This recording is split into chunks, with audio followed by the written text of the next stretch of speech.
This is part 2 of my theory about the story of Genshin Impact. For it to make sense, I hope you've watched the previous episode.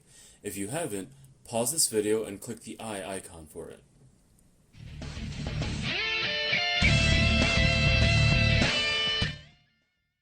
Hey there kids and cats, your Inotia King here. Why is our sibling fighting against God's mandate, the heavenly principles? Why are we, their twins, so far opposed to them? Equal parts light and dark. They're twins, so they could have been on either path, right? So the only difference has to be personal experiences, which again, for Gnosticism, is what will lead to the Gnosis. I should preface here the anime-style nature of this game. A common theme with twins in anime is the shared soul. They aren't two separate people, but rather a single individual forced apart into two bodies. We can see this is the case with this game because of A's focus on being Makoto's shadow, and how she and Makoto use Makoto's name, Baal, ruling together as the Raiden Shogun. But our twin siblings themselves show this theme with their constellation. Aether's is Viator, and Lumine's is Viatrix. These are the male and female inflections for traveler in Latin. So it is very likely to believe that these two could have taken either role, with the deciding factor being their individual paths. Our siblings led a harrowing life. They've seen so much destruction and loss of hope, all the while we slept. And who traveled with them? Dainsleif, with all of his Conrian beliefs strictly prejudiced against gods of any kind. Does it seem strange they choose the path of destruction? For us, we were alone until Paimon. She's this annoying but cute little thing filling us up with positivity. She leads us first to the City of Freedom and to its god, the Carefree Venti. We help him save a precious friend and watch as villains steal away his divine heart. Then we go on to another city and meet another god who has worked tirelessly to free his people from him, so they can live and thrive on their own power. He willingly offers his divine heart if this can be done. He even tells us this villainous god has her own reasons for her violent actions. Is it any surprise we can't understand our siblings' choices? Taoism states that both good and evil exist in every person, which means every person is capable of both. It's their choice. Our siblings saw only chaos and chose a path of chaos. We were befriended and chose a path of friendship. And this applies to everybody. Ningguang is said to be ambitious to a fault even before Zhongli approved of Qixing's rise to power.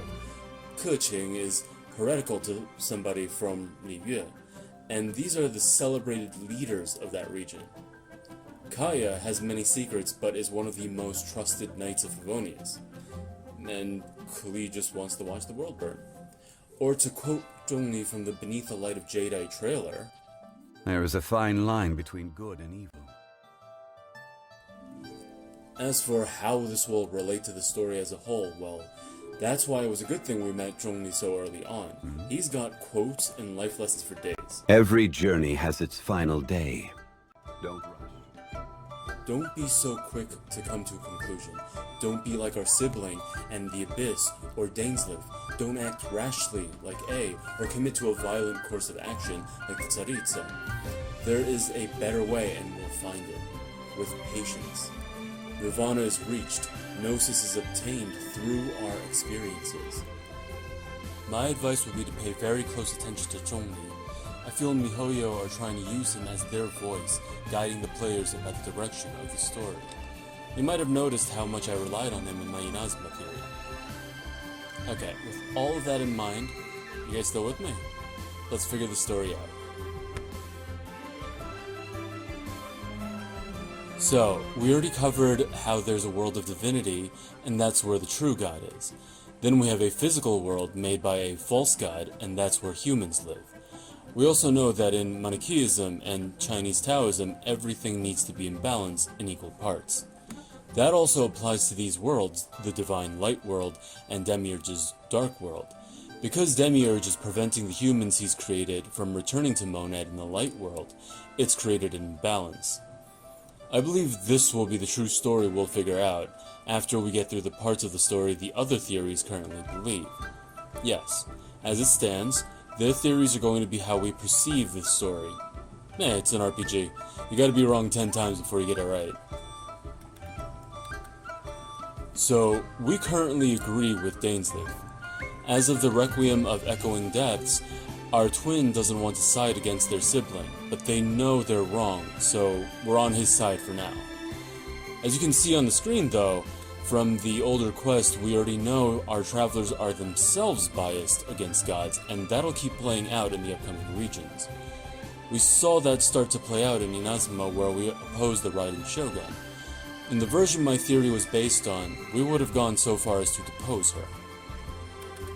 Just like Inazuma, we'll likely side against the remaining Archons too, while being conflicted over Venti and Zhongli since we know them. At the same time, we'll slowly change that opinion as we get to know each Archon as seen again with A in her character quests. We're currently under the impression that the Tsaritsa is the main villain, using her Fatui to confiscate all the Gnosis. It may play out that we'll be trading Gnosis with her Fatui as well before we finally take the fight to Snezhnaya. I'd originally believed we might take hold of A's Gnosis, but even with it in Scaramouche's hands, that doesn't guarantee we won't possess it before Snezhnaya. Fun fact, but not likely something that'll happen in Genshin, but in Manichaeism, it's also said that 5 Archons together will become the Prince of Darkness, aka Satan. We know only 2 Archons are of the original 7, and the new ones don't follow the old rules of guiding humanity. That leaves 5 newbies who could be following a different set of rules, and we already know A had been until we helped Yae save her. With only scant details on the other regions, I can only chance a guess, but I feel that Fontaine's Archon will be in the same boat as A. From the Travail trailer, Dainsleif mentions how she knows not to make an enemy of the divine. Remember my issue with translations from the last video? On the other hand, you guys know from my Sumeru theory that I feel that Kusanali will play both sides. She came into power following the death of the previous Archon, so she's keenly aware of the danger of Celestia looming overhead. For all the details on my theories per region, you guys should head over to my Hoyo lab. Links in the description. But back on track, the Snezhnaya chapter is where the story will take a turn. I have a feeling we'll kill the Tsaritsa, or at least weaken her so much she'll be murdered by a greater enemy. I don't see the story ending well for her. It'll be discovered her research into delusions was a plan to artificially empower humanity to be ready to face Celestia. As an Archon, she has limits that fall short of Demiurge, but through the empowerment of mankind, maybe they can become divine and attain the power to overthrow it. Sadly, it's a delusion. Visions are pure. They are the divine sight bestowed on worthy individuals to bring them closer to divinity. Delusions kill individuals not filled with hatred. Hatred, being a very negatively aligned emotion, is definitely unbalanced, and many of her Fatui are wicked. But this could be where a child might redeem himself. I'd keep an eye on how his story develops until then. That begins phase 2 of this game. In Gnosticism, Monad notices what Demiurge has done and sends 2 new Aeons to aid humanity in reaching divinity. By this point in time, we'll have visited each of the 7 known regions and will be going to the ruins of Conria to play out the 8th known chapter of this game. That's where Dainsleif challenges the player to defeat him and save their sibling. It's from the Travail trailer. The fact that the travelers are described as otherworldly, and they've traveled to many different worlds, is why they've been interpreted as Aeons of the true God. This will turn out to be a red herring, but for now, it will be the story. Our sibling is actually on this path, but they've been led astray by their experiences. My guess is that means for now, they are a stand-in for the Aeon Sophia Achamoth. Sophia, remember, is the mother of Demiurge, but having failed to properly pair with her dyad and create through syzygy, she was punished by Monad and was remade into Achamoth, the fallen Sophia. Her paired Aeon is, ready for this? Christ. And in this version, Christ is the twin of Sophia, and through Christ humanity will be saved, and Sophia redeemed. So yes, more Christ imagery in fiction, but thankfully it's part of the red herring. Also, incest. Aether Lumi, Demiled all the way. Ayather all the way. In my headcanon, they're going on double dates after this game is over.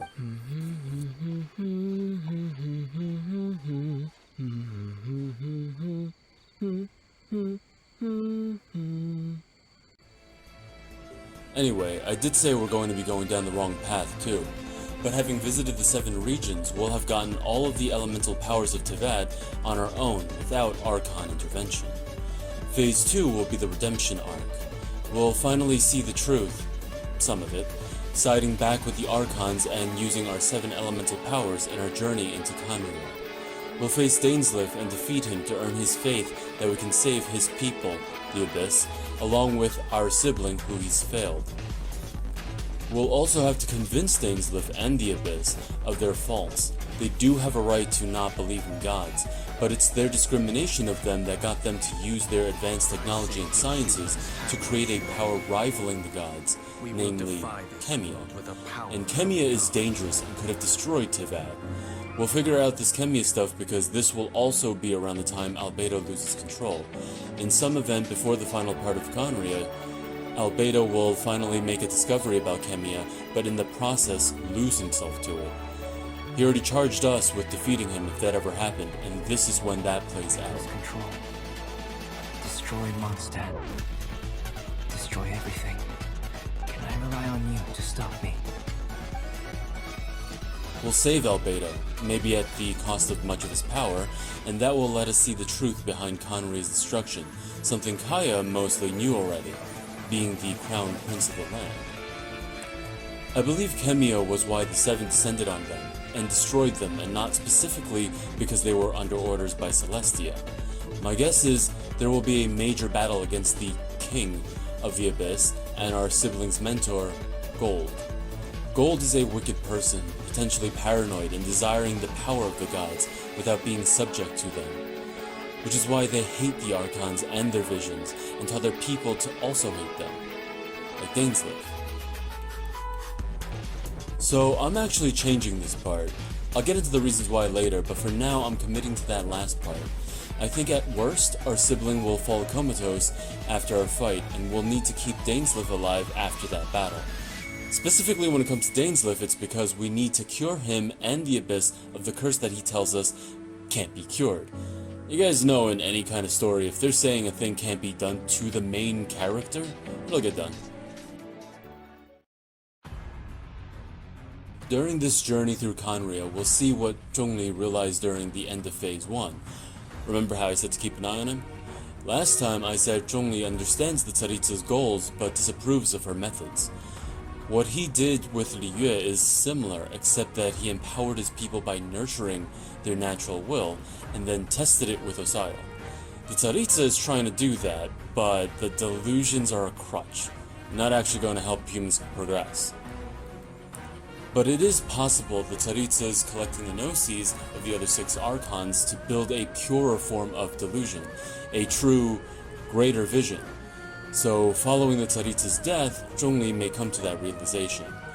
The gnosis will all be returned by then, to be reclaimed, or maybe held on to by us. He might suggest that if the remaining 6 combine their powers, they could bestow true visions onto humanity.